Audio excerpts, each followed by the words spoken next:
ver, ahí estoy bien. Hola, ¿qué tal? Bienvenidos a Mi Cita Médica. Me da muchísimo gusto que nos acompañen porque hoy vamos a hablar de una condición de la cual se conoce poco. Me refiero a la disautonomía. Es una condición en la cual no funciona adecuadamente el sistema nervioso autónomo, el que no depende de nuestra voluntad. Sin embargo, es vital porque se encarga de realizar todas nuestras funciones en el organismo.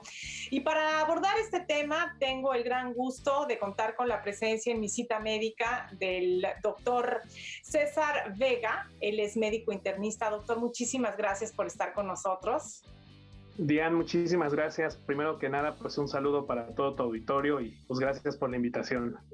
Muchísimas gracias. Y Armando Bárcenas, un testimonio. Él padece de disautonomía y muy amablemente va a compartir su historia con el auditorio de Mi Cita Médica. Armando, muchísimas gracias por estar con nosotros. No, gracias, Diane, por la invitación y pues conocer el testimonio de una persona de disautonomía para el caso de hombres, que, bueno, no lo sabía yo al menos. Bueno, vamos a comenzar, doctor, si le parece, Vega, por describir lo que es la disautonomía. ¿A qué se refiere este término? Bueno, la disautonomía es una, vamos a decir, yo en lo particular lo llamo ya más como una condición que una enfermedad, en la cual nosotros tenemos un sistema nervioso que se encarga de regular aquellas funciones que nosotros no controlamos, ritmo cardíaco, movimientos del intestino, presión arterial, de tal manera que este sistema autónomo, cuando disfunciona, es decir, nosotros tenemos dos componentes, un componente que ayuda a aumentar el ritmo cardíaco, por ejemplo, un componente que ayuda a desacelerarlo, un componente que sube la presión, otro componente que lo baja, un componente que lo acelera el intestino, otro que lo desacelera. El sistema nervioso autónomo vive en armonía, vive como en un equilibrio. Cuando empieza a haber un desequilibrio en esos sistemas, es decir, la persona empieza a experimentar que de repente de la nada el corazón le empieza a latir muy rápido, de repente de la nada el intestino empieza a acelerarse, de repente de la nada la presión se le va hacia abajo, se le va hacia arriba, eso es lo que se conoce como disautonomía. Es una disfunción del sistema nervioso autónomo y de acuerdo al grado de afectación o de acuerdo a qué afectación tiene en la persona, es decir, si sube la presión tiene un término, si baja la presión tiene otro término, pero el término general es disautonomía para englobar todo esto. Ahora bien, doctor, ¿cuáles son las causas de esto? ¿A qué se le atribuye? ¿Por qué a algunas personas les ocurre y a otras no? Esa es una pregunta de los 64,000, Diane. Mira, casi todas las causas de disautonomía son de origen hereditaria, o sea, son primarias. Es decir, mucha gente que tiene antecedentes de disautonomía tiene antecedentes de un papá, de una mamá con disautonomía, aunque muchas veces no lo saben los papás. Esto es algo que tiene poco tiempo de conocerse. Tendrá más o menos como unos 20 años que se empezó a describir y realmente todavía hay doctores que no la conocen. Hay otras causas que son causas secundarias, por ejemplo, que se acompañan de alguna otra enfermedad. Un paciente diabético puede tener una disfunción del sistema autónomo asociada, un paciente con Parkinson, un paciente con esclerosis múltiple, pero vamos a decir que son los menos casos. Generalmente la disautonomía en la mayor parte de las veces es de origen primario, es decir, no tiene como tal un origen asociado a una enfermedad, sino que se presenta desde el nacimiento. ¿Qué tan común es este padecimiento? ¿A cuántas personas afecta a nivel mundial? Bueno, vamos a tener esta respuesta regresando del corte. Es hora de una pausa. Volvemos con más acerca de la disautonomía. Claro que sí.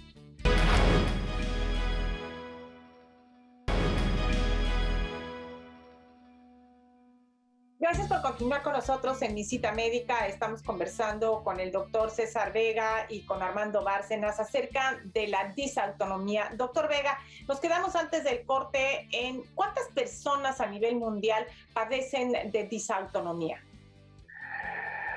Mira, las últimas cifras estimadas hablaban más o menos que del 100% de la población mundial, por lo menos se conoce esta enfermedad en un 10 a 15%. Pero yo te podría decir, Diane, sin temor a equivocarme, que es muchísimo más la gente. Lo que pasa es que en la actualidad la disautonomía es un padecimiento que todavía no se conoce y es un padecimiento que inclusive los mismos médicos estamos todavía como muy renuentes a aceptar que existe.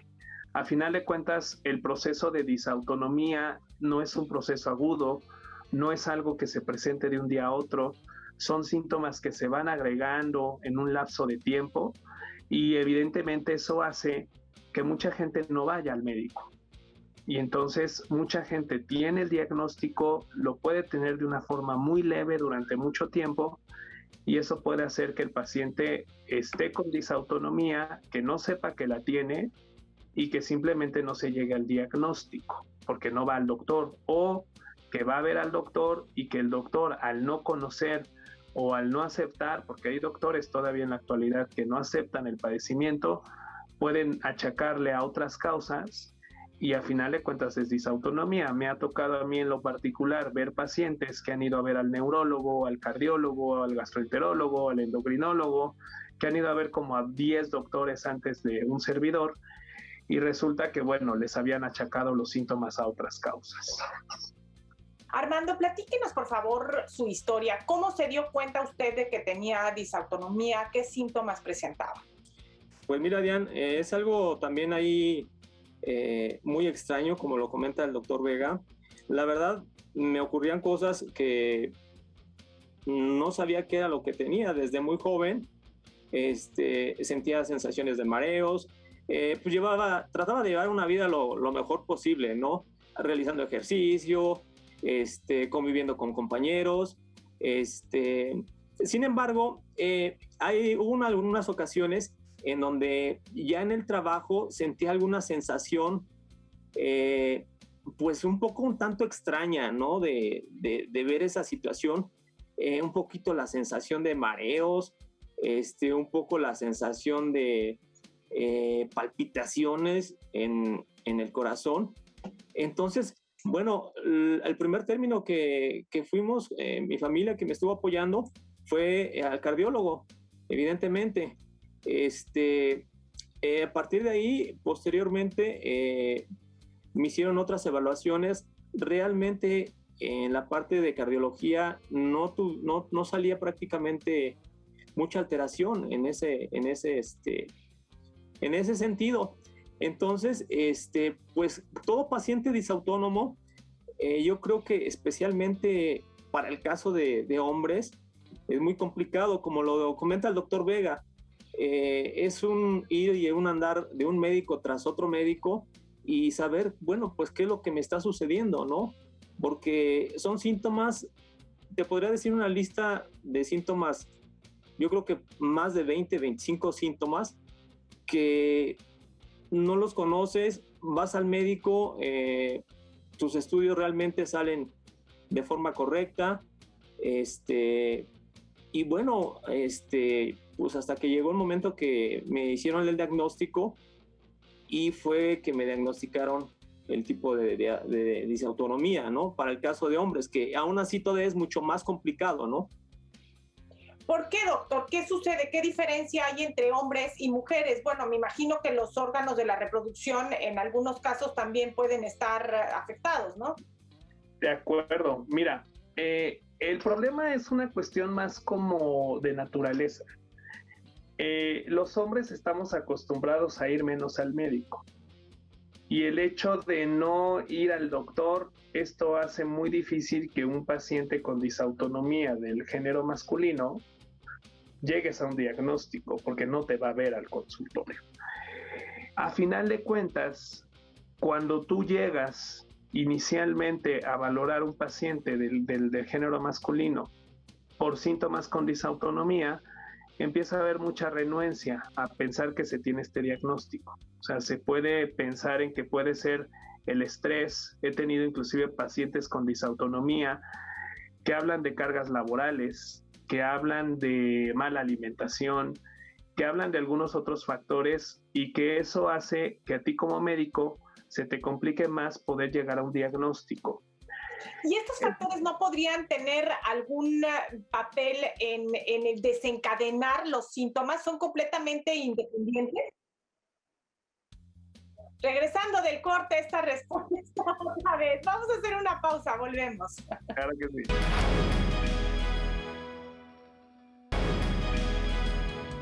Gracias por seguir con nosotros en Mi Cita Médica. Estamos conversando acerca de la disautonomía y el doctor Vega estaba a punto de respondernos si los factores como el estrés, el cansancio extremo pueden desencadenar los síntomas de disautonomía. Claro que sí, Diana. Mira, hay un componente que está muy bien descrito en la disautonomía, que es el componente emocional. O sea, existe el componente orgánico, que son las manifestaciones que nos da el cuerpo, pero también existe un componente emocional. Las situaciones que generan mucho estrés emocional, como son alguna cuestión laboral, alguna cuestión personal, por ejemplo, problemas de divorcios, problemas de separaciones, fallecimientos de familiares, inclusive la pandemia per se, despierta estas situaciones emocionales que a su vez despiertan los síntomas orgánicos de la disautonomía. De hecho, es muy buena tu pregunta porque las crisis disautonómicas de algunos de mis pacientes que han inclusive llegado a estar en el hospital han sido por la pandemia. O sea, la misma pandemia, el hecho de perder tu empleo, el no poder ver a tu familia, el haber perdido algún familiar por COVID, conlleva que esto desencadene la crisis de disautonomía y que por supuesto haya una correlación muy estrecha con lo emocional. De hecho, hablando de la parte de la pregunta de los hombres, en el caso de los hombres, al ser unas personas que estando en pleno siglo XXI, y yo creo que nadie me dejará mentir, todavía estamos en una situación en la cual ocultamos la cuestión emocional, pues eso nos obliga a decir, bueno, si algo me está afectando a nivel emocional y eso me está afectando a nivel físico, pues yo me lo guardo, ¿no? No vas al doctor, no lo platicas, no lo comentas. En cambio, una mujer está un poco más abierta a esa parte y es más fácil por eso llegar a un diagnóstico. Ok, doctor. Una vez que se tiene el diagnóstico, ¿qué se hace con ese paciente? ¿Hay tratamiento? Claro, y de hecho el tratamiento, de acuerdo a lo que decía un maestro mío en la carrera, ¿no? De acuerdo al sapo es la pedrada. Es decir, si nosotros tenemos un padecimiento en la cual la disautonomía conlleva presión baja, lo que tenemos que hacer es hidratarlo. Y la hidratación tiene que llevarse a cabo con soluciones que tengan electrolitos. Yo les digo a mis pacientes de broma siempre en el consultorio que el agua por sí sola lo único que te va a ayudar es para oxidarte, no te va a ayudar para otra cosa, porque los electrolitos son los que te van a ayudar a que la presión no se vaya hacia el suelo. Existen medicamentos que ayudan a regular el ritmo cardíaco en el caso de que el ritmo cardíaco se acelere. Existen medicamentos que ayudan a que en caso de que la presión arterial suba, se vaya hacia abajo. O sea, va a depender mucho el tipo de disautonomía que la persona tiene para que a partir de ahí podamos nosotros manejar algún tratamiento establecido. Pero sí existe tratamiento. Vamos a hacer una pausa y regresamos con este tema.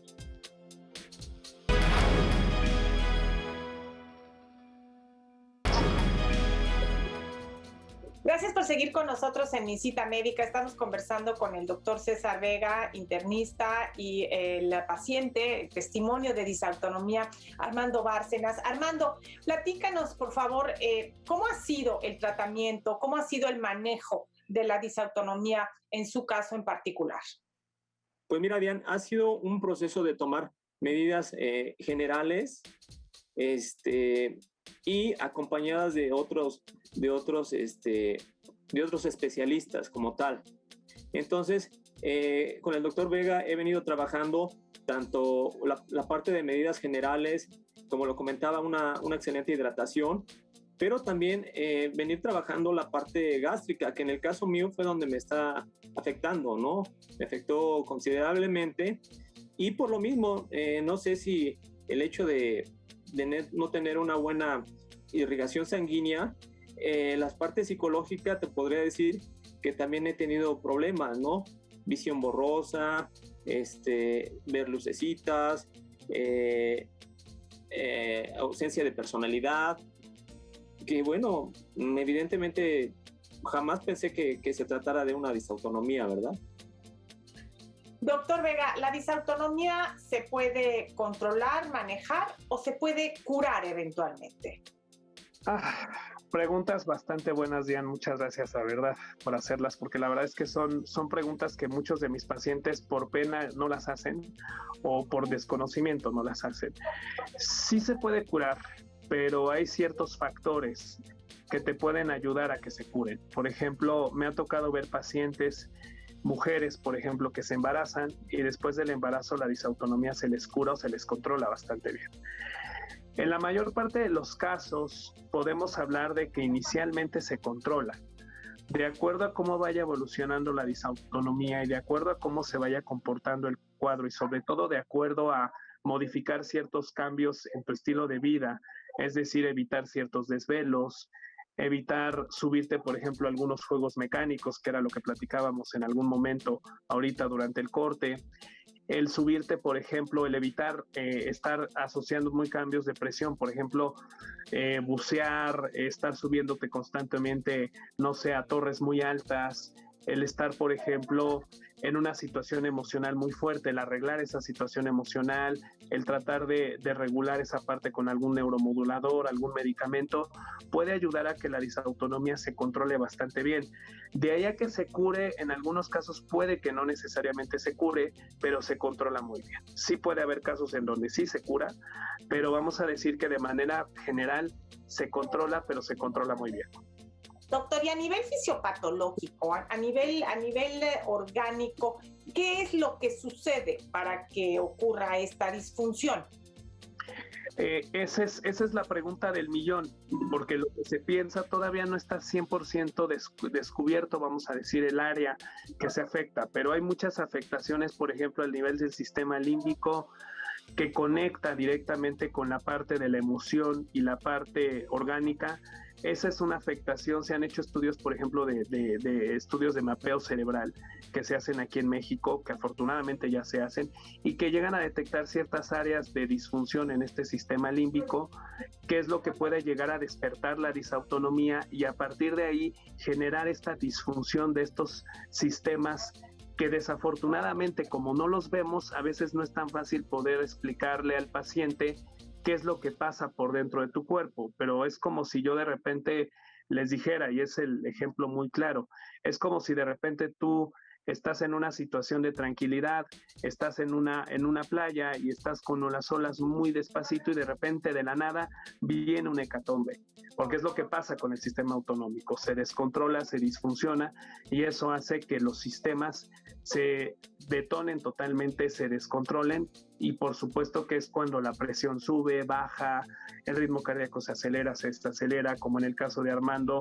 el movimiento del intestino de repente se desacelera, se acelera, se espasma, hay dolor, entonces viene como una especie de hecatombe, es como un huracán, es lo que pasa en el cuerpo. Sí, Armando, con el tratamiento que ha recibido, con el manejo que ha recibido, ¿se siente mejor? Estoy avanzando en el tratamiento, sin embargo creo que todavía existen algunas situaciones que hay que irlas mejorando definitivamente. De verdad son varias causas, ¿no? las que intervienen en este síndrome como tal, pero dentro de las medidas generales, bueno, sí me han servido de tal forma de que me ha ayudado a mantener un poco la presión y la frecuencia cardíaca de manera correcta. Sin embargo, hay algunas situaciones todavía, en este caso, por ejemplo, en mi caso personal, las gástricas que me han afectado un poco más. ¿Y hace cuánto está recibiendo el tratamiento, Armando? Fue a partir de hace 4 meses aproximadamente que empecé el tratamiento. Pues Armando, muchísimas gracias, doctor Vega, muchísimas gracias por el favor de acompañarnos y de brindarnos toda esta valiosísima información seguramente para muchos televidentes. Y gracias a ustedes por habernos acompañado, por el favor de su atención y a mis compañeros allá en el foro de Televisa California, así como a todo el equipo. Gracias, hasta la próxima. Gracias.